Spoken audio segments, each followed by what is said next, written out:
everybody. I'm Larry Ridley, and this is the NFL on EA Sports.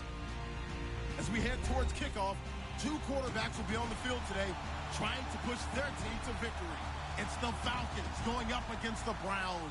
Just off the shores of Lake Erie, we are at First Energy Stadium in a city aptly named after its founder, Moses Cleveland, way back in 1796. The folks here in Cleveland, even though all the down years, have never stopped supporting their hometown guys, and we got evidence of that a moment ago as the Browns made their entrance. They are ready to do battle with Matt Ryan and the Atlanta Falcons.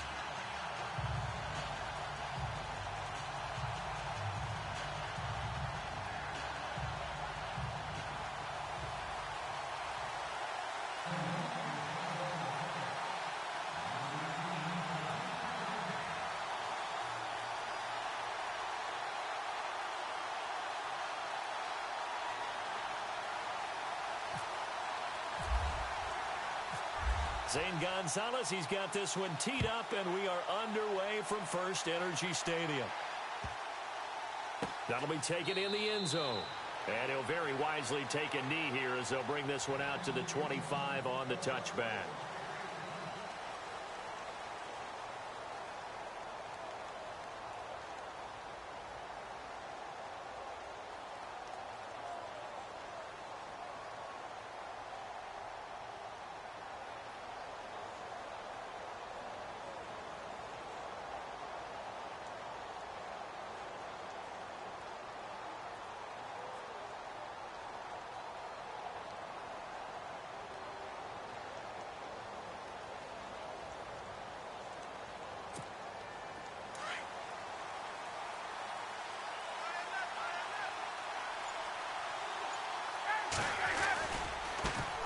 They'll run for the first time with Devontae Freeman. That's going to go as a loss of a yard, and it'll be second down. Partner, that defensive win reminds me of something a coach of mine used to say all the time. If you really want it, you'll find a way to go get it. And the defense did exactly that.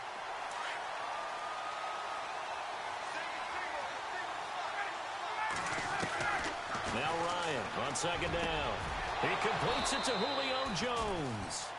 A good pickup there at 22. I don't care who you put on him. He's going to be a handful in one-on-one throws. Yeah, right now you're right. They're in man-to-man. Maybe needs some safety help. I would say that'd be a good idea. Double team him somehow. I'm going to have to make someone else beat me rather than let him shred my defense.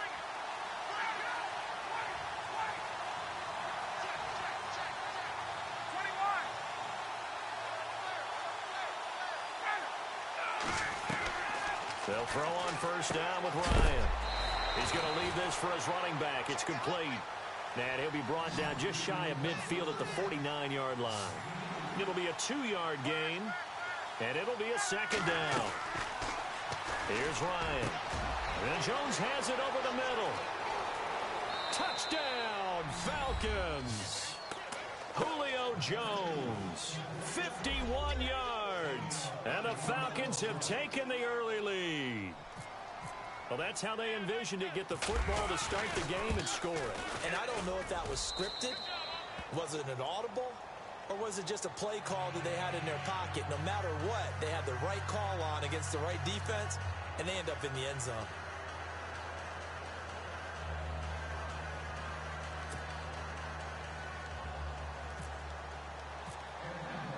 Here's Bosher to kick it away.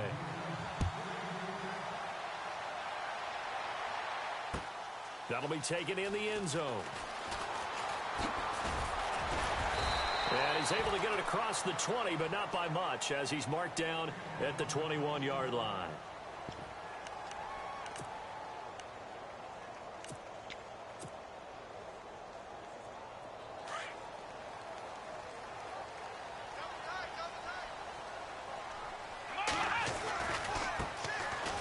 First carry for Isaiah Crowell. And he will fight his way forward to about the 23-yard line.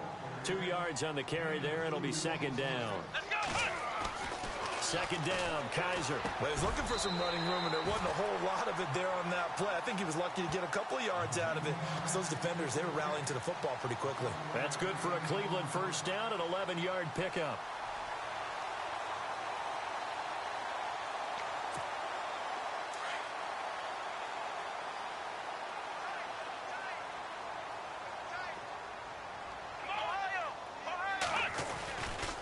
first down carry now for Crowell. And after the good gain last play, this time they say, as he's going to be stopped behind the line of scrimmage. It'll be a loss of a yard, and it'll be 2nd and 11. Let's go. Looks like the defense in press coverage here. To throw, Kaiser. That's Njoku over the middle. They get 11 back on that one. It leads to 3rd down. Charles, what's the mindset here offensively? You gave up the touchdown pretty quickly. Would it have changed if you had gotten a stop and it would be 0-0 right now, or no? I wouldn't think so. I think in most cases, just down a touchdown, we're just getting started here. It should be a long way to go. You think to yourself, stick with the game plan, all the things you worked on in practice. But you have some teams that when they get down, their natural tendency is to aggressively strike back. And let's see if they want to get outside of the game plan we expect and try and be aggressive on their first series. Well, the offense lining up 1st and 10.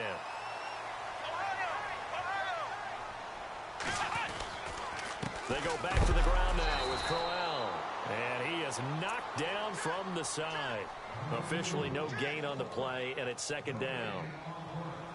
And when you're running the football, one thing you don't want to see is a big boy coming up there to swallow you whole in those D tackles and nose tackles. No, you're actually counting on your big boys to protect you from them. But on that play, the defensive tackle had the leverage, and he won the battle. No gain, correct? No gain. And he'll be brought down at about the 42. Only a gain of a couple there. That leaves him needing about 7 here on 3rd down. Here's play number 7 on the drive. This is 3rd and 7. Well, so many times we look at a short run and we praise the offense for trying to set the tempo and establish things. But the defensive guys, hey, they just won the battle there. It wasn't a big run given up. They don't always have to absorb the body blows. Sometimes they dish them out themselves. Give them a couple on the run as it brings up a 4th down. Kaiser to throw for it on 4th. Looking middle, and that's complete. And he's going to have the first down yardage as he's down at about the 30-yard line. The Browns passing game finding its stride. They've got another first down. So the offense has it 1st and 10. And on the outside, they're playing press coverage. A handoff running left. Crowell. And he's brought down. Back-to-back nice gains. That one for 14 yards and another first. But we know one thing, Isaiah Crowell can run if given an opportunity. Had the longest run in the NFL in 2016, an 85-yard touchdown sprint, week 2 against Baltimore. This one not quite as long, didn't end in 6, but still a great game.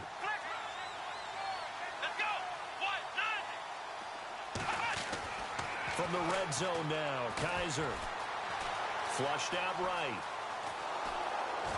And he's taken down, trying to do a little too much, getting outside of the pocket, and it results in a sack. Brooks Reed able to run him down for a loss of a yard.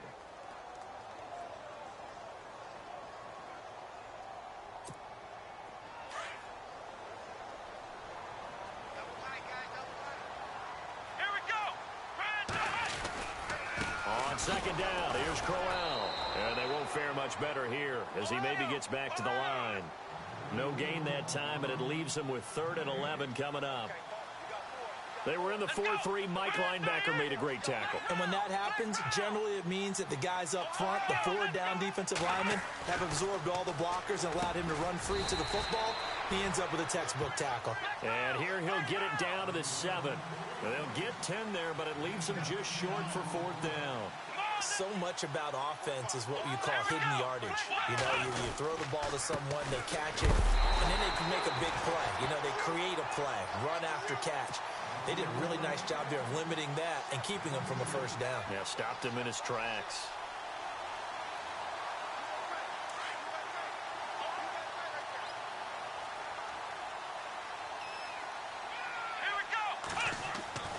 Kaiser now.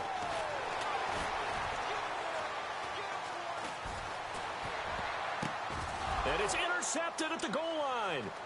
Devondre Campbell, the linebacker, picks it. He's at the 50, the 40, the 20, 10, and he will score. Touchdown, Falcons. We thought this defense would be opportunistic, and they were. Here, you're already up. Now you got a 2-touchdown lead. I tell you, going out there on defense, did they have a little bit of extra momentum with a score already on the board? Oh, without a doubt. That already felt good to them. They took it and used it and obviously put up another one. But here's the thing now. Some defense coordinators might want to pull their guys back a little bit because they don't want them to make mistakes because they're too overamped. Others say, I've got a 2-touchdown lead. Go get them, guys. They'll be even more aggressive. This is taken at the 3. Oh, good move. A little juke. And he'll get it up across the 20 to the 21-yard line. Before the offense changes hands here, let's look back at the Super Bowl February 5th. What a game. I know you were there calling it offensively, though. Impressive on both sides. It certainly was, and let's face it, if you're in Minnesota, it's cold outside, but you talk about the offenses, they heated up in a big way. And how about Nick Foles? The backup quarterback turned MVP, 373 yards, 3 touchdowns, and, of course, the big one receiving on the Philly special. Quite a story. As you and I were talking about off air, it was just a fluid game, not a lot of penalties, just really clean play. Exactly the type of game the NFL needed for the audiences at home watching the game and, of course, people in attendance. A really well-played game. Here we go. Throwing again is Kaiser on 2nd and 10. And incomplete there. A nice hit. Jars the ball free and brings up 3rd down. Well, one thing that I've liked defensively is that they've shown them a lot of different looks here in the first half. They've come after them. They've sat back. I think that's what you need to do to keep an offense guessing. And they certainly have kept them on their toes. That's why they haven't had much success on the scoreboard. We've seen this offense do some unconventional things thus far, but they couldn't go for it on 4th down here, could they? Could someone patch us into the head coach's headset? Punt the ball. So on 4th down, Britton Colquitt on to punt. And now before they run this 4th down play, we're going to get a timeout. They'll have 2 remaining as we step aside here in this 2nd quarter.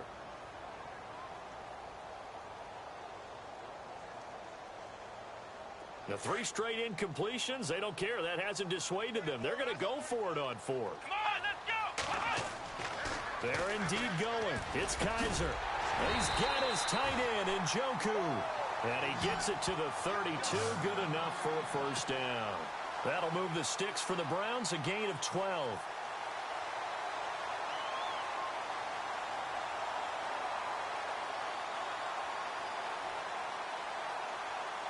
Offense comes to the line now, 1st and 10.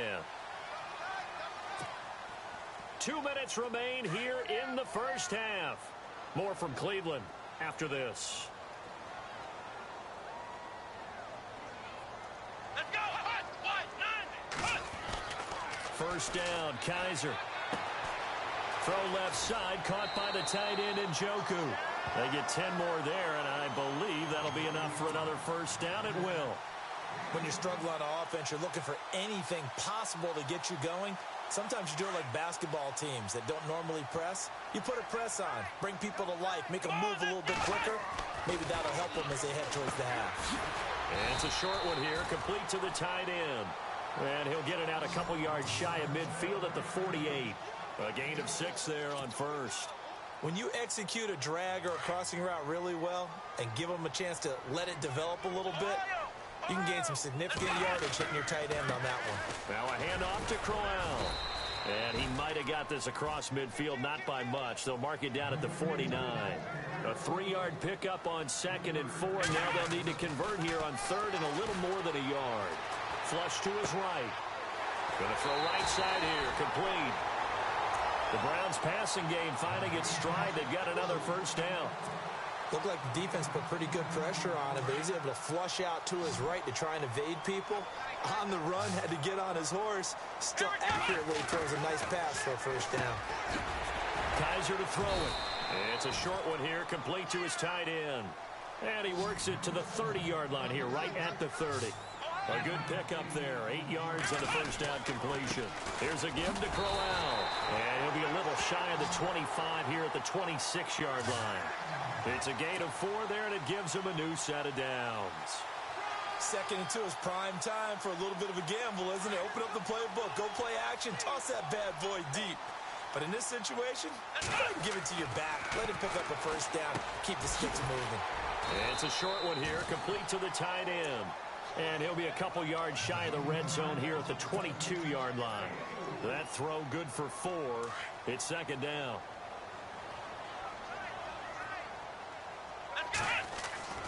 Now a second down throw for Kaiser, eluding the pressure right. And that is incomplete. Josh Gordon, the intended receiver. And it's third down. Some of the fans here don't seem too happy about what we've seen in this first half. No, not at all, and I understand why. They've looked lethargic, out of sync, and it shows on the scoreboard. On third down, Johnson. And he is hit pretty hard from the side as he's knocked down. 3 yards won't be enough here as that'll bring up fourth down. We've seen this offense go for it on fourth down already on this drive. I wonder if they'll go for it again. We certainly wouldn't rule it out with these guys. And he picks up the first down yardage as he takes it down to the 16. Now hold everything here. We're going to get a timeout by the offense as they stop it with 16 seconds to go in half number 1. Offense has been out there a while. This is their 14th play in this series.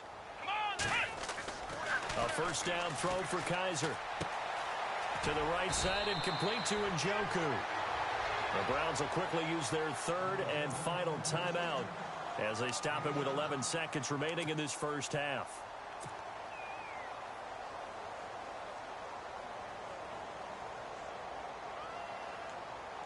And this seemingly endless drive continues.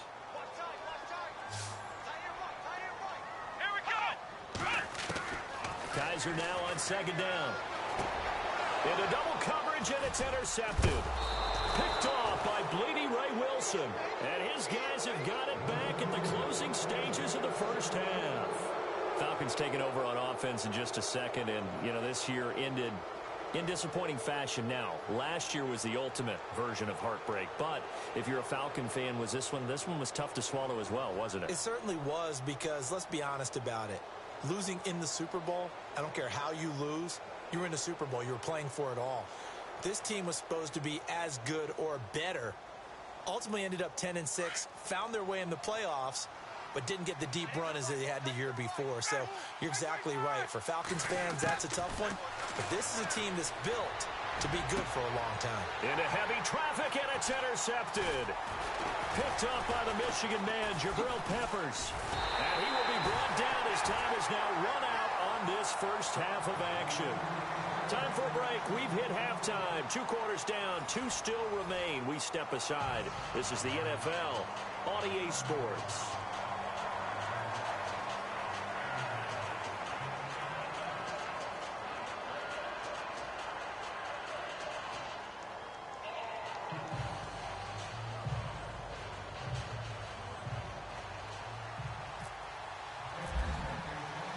Both teams appear ready for the fight ahead, and we resume action here in quarter number 3. This is fielded at the goal line. And he'll get it up just past the 20, and his guys will go to work at the 21-yard line.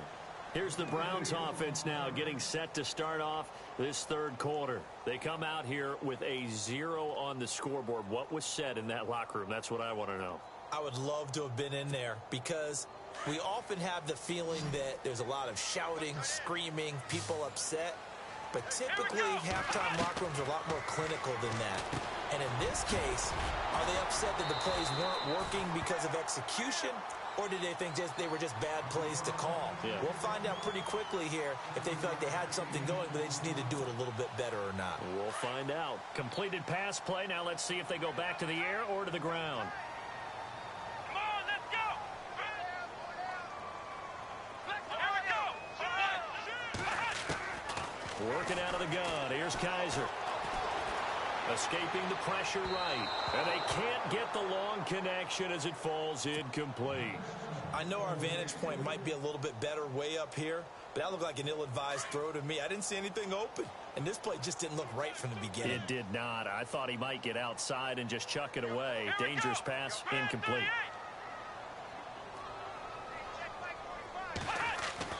Third and short yardage. Kaiser flushed out right. He can run for it, and he will.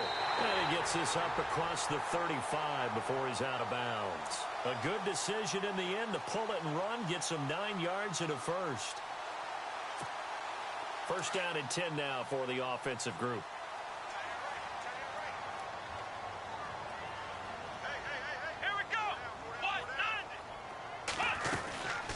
They'll run it now out of the gun. And he takes this up right near the 45-yard line. 8 yards on the pickup, and now they'll have some options on second and short. Didn't have a ton of success here so far, but you get the feeling that he might be on the verge of popping one. Yeah, even on that one, there was a little bit of a hole, and he's going to be intercepted a third time. Picked off at the 36, and he takes this one back.